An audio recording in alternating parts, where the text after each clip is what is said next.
Newspapers, extra, President inaugurated. Newspapers, President inaugurated. May 1st, 1789, New York Packet. Yesterday at 2 o'clock was solemnly inaugurated into office our illustrious president. The ceremony was begun by a procession from the Federal State House to the President's house. On their arrival, the President joined the procession in his carriage, and the whole procession moved through the principal streets to the State House. When they had reached the State House, the troops opened their ranks, formed an avenue through which, after alighting, the President was conducted to the Senate chamber, where he was received by both branches of Congress and accompanied to the balcony or outer gallery in front of the State House, which was decorated with a canopy and curtains of red streaked with white for the solemn occasion. In this public manner, the oath of office was administered by the Chancellor of State, and the illustrious Washington thereupon declared by the said Chancellor President of the United States, amidst the repeated huzzas and acclamations of a numerous and crowded audience. When Washington arrived in New York for his inauguration that fateful day in April, he had already been on the road for weeks.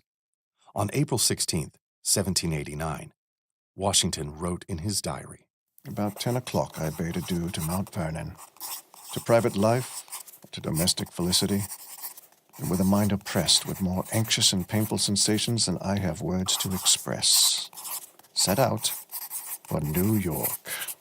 The journey wasn't cheap. Washington borrowed 600 pounds from a merchant in Alexandria to cover the cost. Nor would it be a quick trip. Everywhere he went, Washington met with a rousing public spectacle. "'Tis Washington's health, fill the bumper all round, for he is our glory and pride." Along the route, Washington rode through garland arches as cannons and guns burst overhead. Toasts were raised to the United States and its new Constitution. In Baltimore, a mounted parade conducted Washington to celebrations featuring speeches, a banquet, and free-flowing wine. Crowds waving handkerchiefs met Washington in Wilmington, and in Philadelphia, thousands turned out to watch Washington arrive in the city. Washington rode into New York surrounded by a parade of horsemen, soldiers, artillery, clergy, and citizens. And on April 30th, 1789, Washington was inaugurated as the first president of the United States. "Oh, long may he live, our hearts to possess, and freedom still call him her own." The inauguration started at sunrise with a military salute and ended at dark with fireworks bursting in the skies above New York. Crowds packed the streets and crowded windows for a glimpse of Washington's ceremonial procession as it made its way to Federal Hall. There, Washington took his oath of office on the balcony in full view of all of New York. Then, he retreated into the Senate chambers of Federal Hall. Nothing in the Constitution requires a new president to speak upon the occasion of their inauguration. But here, to both houses of legislature, Washington would cement, however, the first of many precedents, the first inaugural address. Fellow citizens of the Senate and House of Representatives, no event could have filled me with greater anxieties than that of which the notification was transmitted by your order and received on the 14th day of the present month. I dwell on this prospect with every satisfaction which an ardent love for my country can inspire, since there is no truth more thoroughly established than that there exists in the economy and course of nature an indissoluble union between virtue and happiness, between duty and advantage, between the genuine maxims of an honest and magnanimous policy and the solid rewards of a public prosperity and felicity. But not everyone was on board. Rhode Island and North Carolina had not yet ratified the Constitution. Opposition to a federal government still bubbled up in the southern and western extremities of the country. and no one, not even George Washington, knew what awaited. In full view of the nation, Washington knew that every action he took would set a precedent, that his private life became the public purview. Everyone wanted him to act the part of the ideal president. There was just one thing nobody knew yet. How was a president supposed to act? This is Inventing the Presidency, Episode 2, The First Year. If you were to travel back in time to New York City in the 1790s, you might not recognize the place. It wasn't yet the cultural hub of the United States. That would be Philadelphia. Nor could it compete with the financial powerhouse of Boston. What it would become, however briefly, was the first capital of the United States.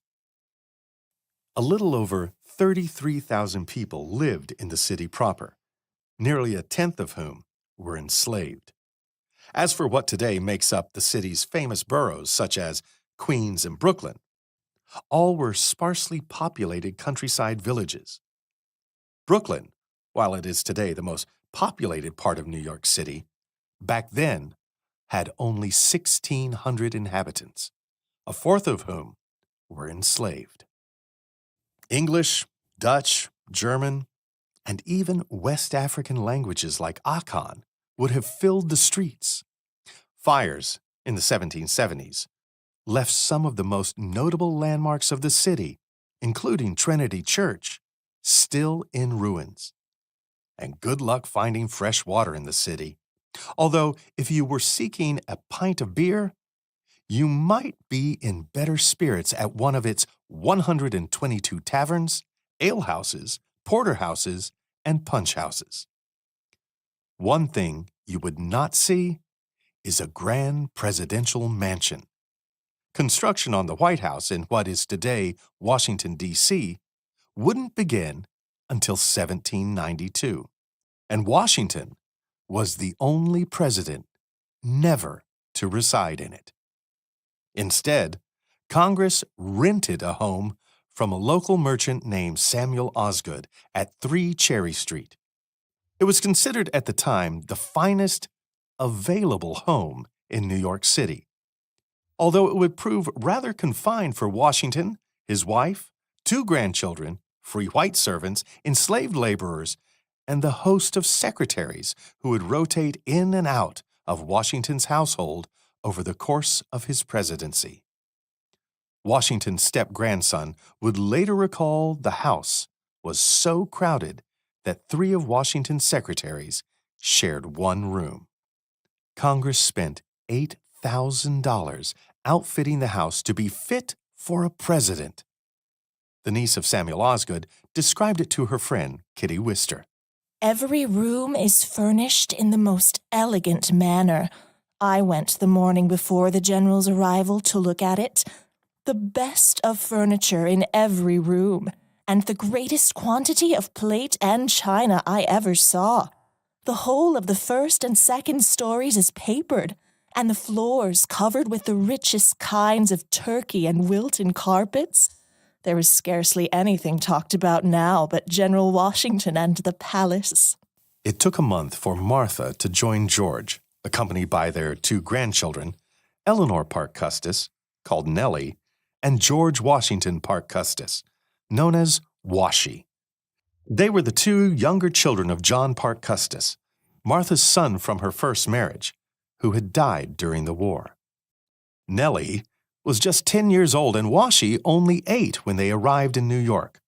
Although not biologically related to Washington, they called him their grandpapa. New York was a grand new experience for the young children who had grown up in the rural landscapes of Mount Vernon. Mrs. Washington and the children were greeted by a salute and crowds of people welcoming them to the city, not unlike George's own welcome procession. In a letter to her niece, Frances Bassett Washington, Martha wrote on June 8, 1789, Dear little Washington seemed to be lost in amazement at the great parade that was made for us. Nellie is a little wild creature and spends her time at the windows, looking at carriages passing by, which is new to her. Martha and the children were not the only ones living in the presidential household. Washington's secretaries also lived with the family. These included Washington's friend and poet, David Humphreys, Washington's nephew, Robert Lewis, and the former aide-de-camp, William Jackson. Also accompanying the Washington family were the enslaved household members. These included Moll, Austin, Giles, Paris, Christopher Shields, Ona Judge, Hercules Posey, and Richmond, Hercules' son. Remember the names Ona Judge and Hercules Posey. They'll be important later. Over the course of the presidency, between 9 and 13 enslaved laborers lived with the Washingtons. Here is Ramin Ganeshram, Executive Director of Westport Museum for History and Culture and author of The General's Cook. For the most part, these enslaved people were largely owned by his wife, Martha. And so just to kind of clarify that, Martha Washington had been previously married to Daniel Parke Custis, who died. And when he died, he left her a considerable estate that included many enslaved people. And those enslaved people remained essentially the property of that estate, available for her use and to be passed along to her children and grandchildren. Here are 9 enslaved people doing works like cook, lady's maid, working at the carriages, what we call postilions or drivers of the carriages. But in total, it was actually about 13 people, not all at one time, but a rotation of about 13 people. It was a full house at 3 Cherry Street, but the house would serve as more than just a residence. It also served as the executive office. Long before there was the Oval Office, there was the spare room at 3 Cherry Street, where Washington and his secretaries, and later his cabinet, would meet to complete their work. And there was much work to be done. One of Washington's first and most pressing acts was the creation of a federal workforce. Each week, Washington wrote letters to Congress with nominations for dozens of new positions. He had to create a treasury from scratch, a judiciary from scratch, departments of war and state from scratch. He nominated the first Supreme Court with John Jay as its Chief Justice. He appointed ambassadors, district attorneys, military officers, postmasters, and even lighthouse keepers. At this point in the presidency, there was no presidential cabinet. Washington had almost no advisors to fall back upon. Recall that during the Constitutional Convention, whether or not the president would be allowed a council was a hot issue.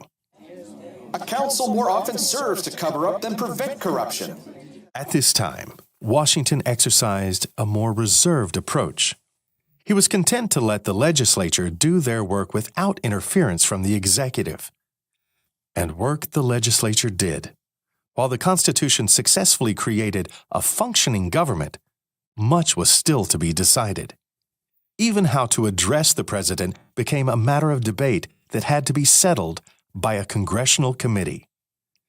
Sarah Giorgini, series editor of The Adams Papers at the Massachusetts Historical Society, explains.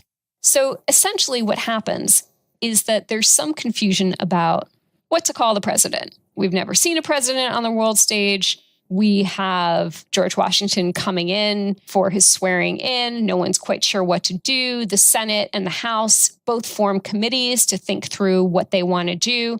The Senate, Adams tries to railroad it a little bit. So he thinks that perhaps Washington should be referred to as something a little grandiose, something that has a little pomp to it. His elective majesty, his mightiness, his highness. All of this sound pretty darn royal, and that's not going to play well. Now, Adams' argument is that you need something that elevates an American leader to the same stature as the European leaders that he's going to deal with. This is a question of legitimacy. How can you credential the United States' number one executive in a way that he can effectively negotiate? His thinking is also a little skewed to what he thinks about the rest of the government. The House is having none of it. This sounds terribly pro-aristocratic, terribly pro-royal, nothing that we just fought a war to end. So it's defeated. And we end up with very simple, plain, homespun President of the United States of America, which I believe is also Washington's first choice. Washington wasn't the only person figuring out a brand new role. Just as Washington was learning what it meant to be president, John Adams had to determine what it meant to be vice president. So essentially, the major role of the vice president is to be president of the Senate. That is explicitly what you're meant to do. What other role you may have is not as clearly defined in the Constitution at all. That is regarded as merely a presidential focus. So things like appointments, foreign policy, domestic matters, judicial appointments, things like that, that's laid out pretty well because the focus is on what's going to happen for the president and how far those powers are going to extend. But the Constitution is pretty quiet on what the vice president should say and do and how he should do it. And in that, there is both a great deal of neglect, but there's a great deal of opportunity. Washington is the soldier, Adams is the statesman. And there is some disparity there to how the two of them think about leading the country, but they know they have to team up to do it. He always knows, probably never more so than in the first year, that he is constantly on the wing in case Washington fails. Washington is so ill, he nearly dies twice his first year in office. And every moment that Washington shows some sign of personal physical weakness, Adams is terrified because he knows he will have to step into that role at a moment's notice. That's right. Before Washington's work could begin, it almost ended entirely. Just a few short months after his inauguration, Washington suffered a violent illness, one so severe that he and many around him feared it might be his last.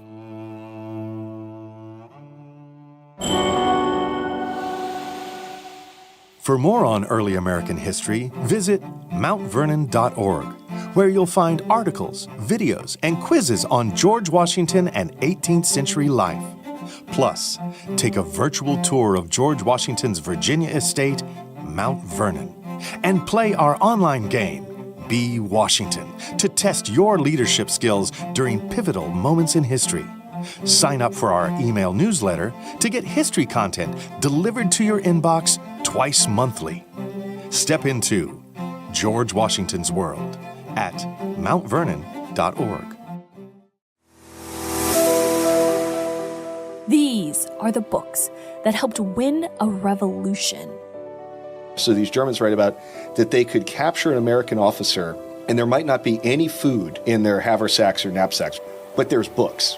These are the accounts that imagined a new nation. It really gives you this peek into this early republic. He calls it the nascent United States, and he's fascinated by what he's seeing. These are the ideas that shaped the first president of the United States. Yes, there's lots in the Constitution then that had to be sort of figured out, and this is why Washington is creating precedents in almost everything he does. The George Washington Presidential Library invites you to step inside its vault and learn about the treasures stored within its archives. In the podcast, Secrets of Washington's Archives, you'll get a rare peek into the pages of Washington's life and accomplishments through the books and special collections held at the George Washington Presidential Library.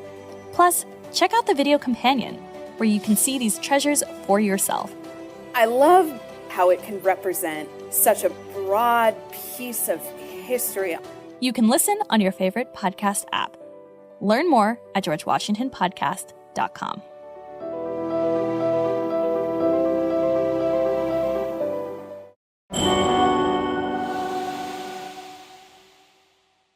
Recall that the presidency was designed with Washington in mind, that its limits and liberties were set with the expectation that he would be the president, that he would be the first, that he would establish the precedent that all other presidents would follow. Now imagine, just a few short months after his inauguration, President Washington's life was on the line. June 27th, 1789, Boston, the Massachusetts Sentinel. The public anxiety has been conspicuously apparent from some accounts received from New York, which have mentioned the indisposition of our beloved president, that about his excellency was attacked with a slow fever, which continued on him for several days, and was at periods attended with some alarming symptoms. According to accounts from the Washington family and his New York physician, Dr. Samuel Bard, the alarming symptoms reported in the newspaper were described as a painful wound on his thigh that made it difficult for Washington to walk. Various sources described it as a tumor, anthrax, or malignant carbuncle. This likely means that he was afflicted by a painful, infected lesion. The fever had already set in. Washington himself may have expected to die from it. The biography of Dr. Bard claims that during the examination, Washington faced his physician and stated, "Do not flatter me with vain hopes. I am not afraid to die, and therefore can bear the worst." Dr. Bard prescribed surgery, and Washington underwent a procedure to cut the lesion from his leg. In the 18th century, there was no anesthetic to numb the pain. Turpentine or alcohol might be used to clean the wound, or maggots might be introduced to eat away the dead skin, a process known as debridement. With no effective means of antiseptic, infection was always a risk with surgery. The techniques Dr. Bard used are unknown, but it was doubtless an excruciating, painful procedure. But it worked. Washington slept on his right side for a while, but he quickly returned to his duties. This illness was not the only scare of Washington's 8 years in office. The stress of the presidency, coupled with long-term medical issues, meant that Washington's health would continue to be a source of anxiety for his family and his constituents. But Washington was determined not to be bedridden for long. By October of that year, Washington was well enough to depart for New England. The trip to New England was a significant one for Washington. It was the first of many tours of the United States. Beginning the first year of his presidency in 1789 and continuing to 1791, Washington toured the country, paying special attention to states that had ratified the Constitution but had not benefited from a visit during the inaugural journey. Here is Dr. Patrick Spiro, Executive Director of the George Washington Presidential Library. One of the most important parts of Washington's presidency, not just for his presidency, but for the nation itself, were his presidential tours. Washington knew that the Constitution itself was an extremely controversial document. Some historians have speculated that if you'd done a straight-up Democratic poll of Americans, that the Constitution probably would have failed. People in the Eastern Seaboard and the cities, they were more open to this idea of a stronger federal government. But the further west you got, the further south and rural you got, the more opposition you'd find for the Constitution. And one of the great fears was this idea of the presidency itself. The critics said, this is just recreating the British Empire, the very thing we threw off. We now have people in the East trying to foist this on us. And Washington realized that because of his reputation, he could personally help establish support for the Constitution and for this office of the presidency. And so he traveled throughout New England and then down the Eastern Seaboard in the South and then back up through the frontier, literally bringing the presidency and the federal government to the people so that they could direct connection with Washington and with the presidency. And at each one of his stops, there's this incredible ritual that's played out where the townspeople will offer up a speech that talks about their political beliefs, their beliefs in Republican government and what it meant. And Washington would then respond back with his own. And what they're doing there is solidifying the idea that this federal government shares your same beliefs, that this is a Republican form of government. But Washington didn't visit every state, at least not at first. When he first became president in 1789, Rhode Island had not yet ratified the Constitution. Once Rhode Island had successfully ratified it in 1790, Washington took a new tour. Every action Washington took, including these tours, was held up against the mirror of the monarchy. The press picked apart his every action, sometimes with praise, but increasingly with censure. With the eyes of the nation ever watchful, Washington carefully crafted his public image to fit an ideal for the new republic's leader, even if nobody quite yet knew what such a leader looked like.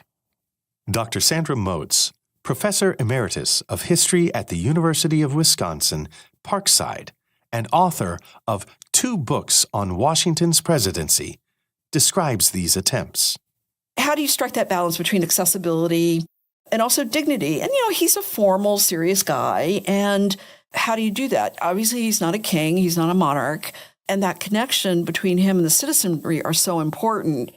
He sends a query out to a couple of prominent people and say, how do I conduct myself as president? And lets them all report back in how the best way. Hamilton's response is hilarious. It's like, never go out, never be seen, have a prime minister type to kind of keep their ears on. Hamilton's thinking of himself. Whereas others are like, no, you need to be seen. You need to interact with people. You need to make some public appearances. People need to see you. Washington was inclined to agree. With input from Hamilton, he decided on a weekly public gathering. These were known as the levees.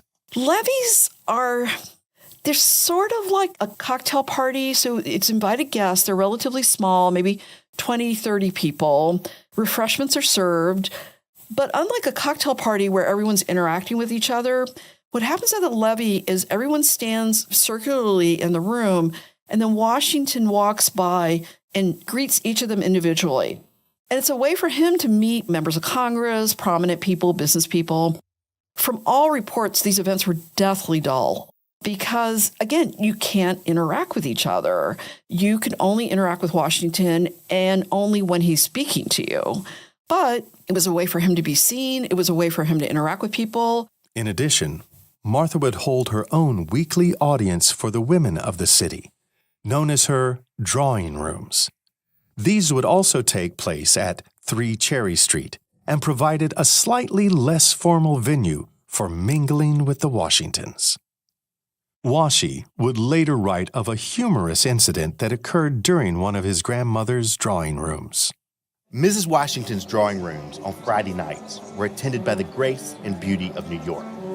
On one of these occasions, an incident occurred which might have been attended by serious consequences. Owing to the lowness of the ceiling in the drawing room, the ostrich feathers in the headdress of Miss McGivers, a belle of New York, took fire from the chandelier to the no small alarm of the company. Major Jackson, aide-de-camp to the president, with great presence of mind and equal gallantry, flew to the rescue of the lady, and by clapping the burning plumes between his hands, extinguished the flame, and the drawing room went on as usual. At the beginning of his presidency, few dared to criticize the beloved general. But over the course of his presidency, criticism of his public image would grow. His levees would be called the mock pageantry of monarchy. We'll discuss more of that in a later episode. But in 1789, when Washington was first starting out, he seemed entirely above reproach. At least few dared to openly criticize his hallowed position. Washington refused to let this rosy reception go to his head. In November of 1789, on his tour to New Hampshire, he said to the people of Portsmouth, I fear the fond partiality of my countrymen is too highly appreciated. my past exertions and form too sanguine anticipations of my future services. If the former have been successful, much of the success should be ascribed to those who labored with me in the common cause. Yet with all these tours, levees, and speeches, Washington not only had a duty to his people, but to the representatives of his people as well. In the first year of his presidency, Washington avoided interfering too much with the affairs of Congress. Much like with the Constitutional Convention, he may have believed it's simply his duty to preside rather than to dictate. But while that relationship would undergo dramatic change in the following years, Washington was consciously thinking about the extent and limits of his role since the earliest days of his presidency. Nowhere is this more evident than in his first State of the Union address. The Constitution states that the President, quote, shall from time to time give to the Congress information of the state of the Union, and recommend to their consideration such measures as he shall judge necessary and expedient, end quote. There was no formal requirements or instructions for such a State of the Union.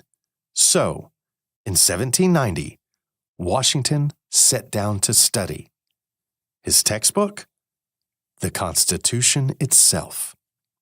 In the margins of the Constitution, Washington scribbled small notes about the powers and requirements of the presidency.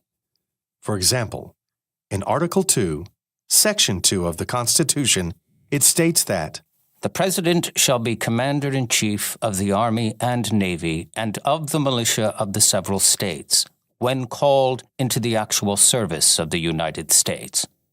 He may require the opinion in writing of the principal officer in each of the executive departments.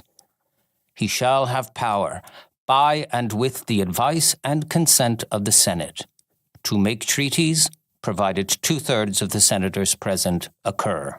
Beside this, Washington wrote, President powers. But in Article 2, Section 3, where it states, he shall from time to time give to the Congress information of the State of the Union and recommend to their consideration such measures as he shall judge necessary and expedient. He may, on extraordinary occasions, convene both houses, or either of them, and in case of disagreement between them, with respect to the time of adjournment, he may adjourn them to such time as he shall think proper. Washington writes the word required. These notes reveal a conscientious and deliberate consideration of the limits and requirements of the presidency. What is a power? Something that Washington may do? Versus what is a requirement? Something that Washington must do. One thing was at least clear. Washington was required to provide Congress with a State of the Union. So on January 8th, 1790, Washington delivers the first State of the Union address. Fellow citizens of the Senate and House of Representatives, I embrace with great satisfaction the opportunity, which now presents itself, of congratulating you on the present favorable prospects of our public affairs. In his speech, Washington asserts the need for a strong standing army for the defense of the nation, not to fend off European powers, but to support the United States' expansion westward. Washington also encouraged the development of American currency, agriculture, industry, and education. Some of his advisements would not come to fruition. His ask of a national university would fizzle out. Others, however, would be implemented into law. He asked Congress to expedite the legal terms for naturalization of foreign citizens, which would lead to the Naturalization Acts of 1790 and 1795, and to invest him with the powers needed to negotiate with foreign powers. The welfare of our country is the great object to which our cares and efforts ought to be directed, and I shall derive great satisfaction from a cooperation with you in the pleasing, though arduous task of ensuring to our fellow citizens the blessings which they have a right to expect from a free, efficient, and equal government. Washington knew the work had just begun. For now, Washington yields to Congress, trusting their ability to guide the nascent country. But Washington's hands-off approach will not last for long, for there are storms on the horizon for the young nation.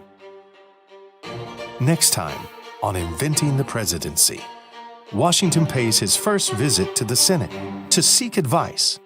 It would also be his last. Washington stood up and he yelled, "This defeats every purpose of my being here," except louder and bigger and scarier, because this was like, the most famous man in the world. And tensions brew on the western frontiers of the United States, signaling turmoil for the nation. Land is, of course, what it's all about. And one of the givens are the United States is a nation built on Indian land. Plus, Washington forms one of the most significant institutions of the United States presidency. And of course, the cabinet consists of the famous rivals Hamilton and Jefferson, who are the two leading members. Washington writes to both Hamilton and Jefferson, basically saying to each of them, I expect you guys to both be constructive and productive in these meetings. So he sort of gives them a warning at the outset. Inventing the Presidency is a production of the Mount Vernon Ladies Association and CD Squared Productions. This episode was written and directed by Dr. Ann Fertig. Audio production was done by Kurt Dahl of CD Squared Productions. Production assistant was Jacob Cameron. Narration by Tom Plott, with additional voice acting by Dan Shippey, Matt Mattingly, James Ambuski, Adam Irby, Rachel Sampson, and Betty Brown. Additional fact-checking was performed by Dr. Alexandra Montgomery, manager of the Center for Digital History. Our logo was designed by Caitlin Prangi. We would like to thank our contributing scholars to this episode, Ramin Ganeshram, Dr. Sarah Giorgini, Dr. Patrick Spiro, and Dr. Sandra Motes. To hear more great podcasts from Mount Vernon and the George Washington Presidential Library, visit georgewashingtonpodcast.com or go to www.mountvernon.org.